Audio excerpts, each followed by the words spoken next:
തൃശൂർ പൂരം വെടിക്കെട്ട് നടത്തരുതെന്നാവശ്യപ്പെട്ട് ഹൈക്കോടതിയിൽ ഒരു ഹർജി സമർപ്പിച്ചിരുന്നു. ഹർജി സമർപ്പിച്ചത് മുസൽമാനും ക്രിസ്ത്യാനിയും ഒന്നുമല്ല, നല്ല ഹിന്ദു തന്നെയാണ്.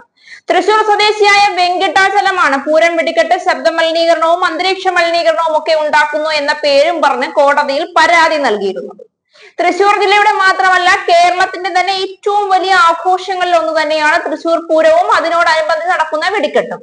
എന്നാൽ കഴിഞ്ഞ തൃശൂർ പൂരം അലങ്കോലപ്പെടുത്തിയതുമായി ബന്ധപ്പെട്ട് സുരേഷ് ഗോപിയുടെ അടക്കം BJP നേതാക്കന്മാർ പലരുടെയും പേരുകൾ ഉയർന്നു കേട്ടിരുന്നു.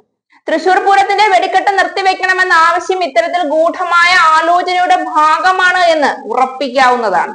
ഇടതുപക്ഷ സർക്കാർ അധികാരത്തിൽ കയറിയിട്ട് ഹിന്ദു വിശ്വാസങ്ങളെ തച്ചുടയ്ക്കുന്ന തരത്തിലുള്ള കാര്യങ്ങൾ ചെയ്തു കൂട്ടുന്നു എന്ന് വരുത്തി തീർക്കാനുള്ള BJPയുടെ ആസൂത്രിത ലക്ഷ്യമായിരുന്നു ഇതിന് പിന്നിൽ പ്രവർത്തിച്ചത്. എന്നാൽ സുരേഷ് ഗോപി കേന്ദ്രത്തിലേക്ക് തൃശൂർ വെടിക്കെട്ട് നടത്തണമെന്ന് ആവശ്യപ്പെട്ട് ദേവസ്വം ബോർഡിലെ ജീവനക്കാരെ ഉൾപ്പെടുത്തി പോകുമെന്നും അവിടെ ചെന്ന് തങ്ങളുടെ ആവശ്യം പറഞ്ഞ് തൃശൂർ ജില്ലയിൽ വെടിക്കെട്ട് നടത്തുമെന്നും ഒക്കെ വലിയ പ്രഖ്യാപനങ്ങൾ ഇതിനു പിന്നാലെ നടന്നു. കഴിഞ്ഞ വർഷം പൂരത്തിനുണ്ടാക്കിയ പ്രശ്നങ്ങളിൽ ഉൾപ്പെടെ ഇപ്പോൾ പൂരം വെടിക്കെട്ട് നിർത്തിവെക്കണമെന്ന പരാതിയും ഒടുവിൽ സുരേഷ് ഗോപി ഇടപെട്ട് പൂരം വെടിക്കെട്ട് നടത്താനുള്ള തീർപ്പ് കൽപ്പിക്കുമെന്നുള്ള തീരുമാനങ്ങളും ഒക്കെ രാഷ്ട്രീയ പ്രേരിത ഗൂഢാലോചനയുടെ ഭാഗമാണെന്ന് ഉറപ്പാണ്. ഒരിത്തിരി ആള് കളിക്കാമെന്നും അതിലൂടെ BJP അധികാരത്തിൽ വന്നാൽ മാത്രമേ കേരളത്തിലെ ഹിന്ദു മതത്തെയും വിശ്വാസങ്ങളെയും സംരക്ഷിക്കാൻ കഴിയൂ എന്നുള്ള തോന്നലും ജനങ്ങളിൽ ശക്തമാക്കണം. അതിനു പുറമെ തൃശൂർ ജില്ലയുടെ അധികാരം വീണ്ടും സുരേഷ് ഗോപിയുടെയും BJP നേതാക്കന്മാരുടെയും കാൽച്ചുവട്ടിൽ തന്നെ കൊണ്ടുവരാനുള്ള അന്തർധാര പ്രവർത്തനങ്ങളും നടത്തണം.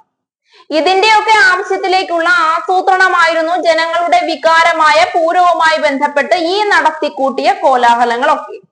എന്നാൽ സുരേഷ് ഗോപിയുടെ ചീട്ട് കീറിക്കൊണ്ട് പൂരം വെടിക്കെട്ട് പരിസ്ഥിതിക്ക് ദോഷം വരാത്ത തരത്തിൽ അന്തരീക്ഷ മലിനീകരണ നിയന്ത്രണ നിയമങ്ങളൊക്കെ പാലിച്ചുകൊണ്ട് അതീവ സുരക്ഷയോടെ നടത്താൻ തയ്യാറാണ് എന്നുള്ള ഉറപ്പ് ഹൈക്കോടതിയിൽ പിണറായി വിജയൻ സമർപ്പിച്ചു.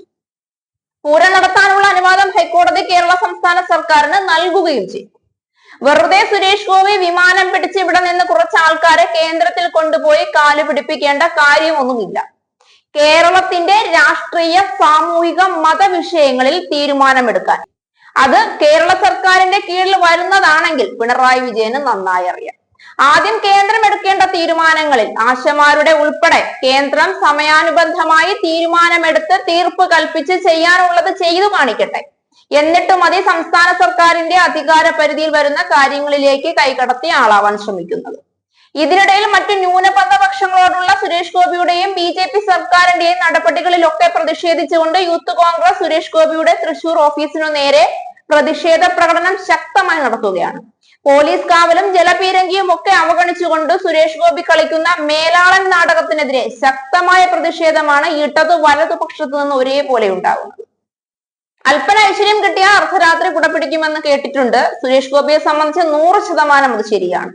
എന്നാലും തൃശൂർ പൂരം വെടിക്കെട്ട് നാടകത്തിൽ സുരേഷ് ഗോപിയുടെ തിരക്കഥ തള്ളിക്കളഞ്ഞ് സുരേഷ് ഗോപി അഭിനയിച്ച ഭാഗം എഡിറ്റ് ചെയ്ത് ഒഴിവാക്കി വീണ്ടും പിണറായി വിജയൻ തന്നെ ഹീറോയായി.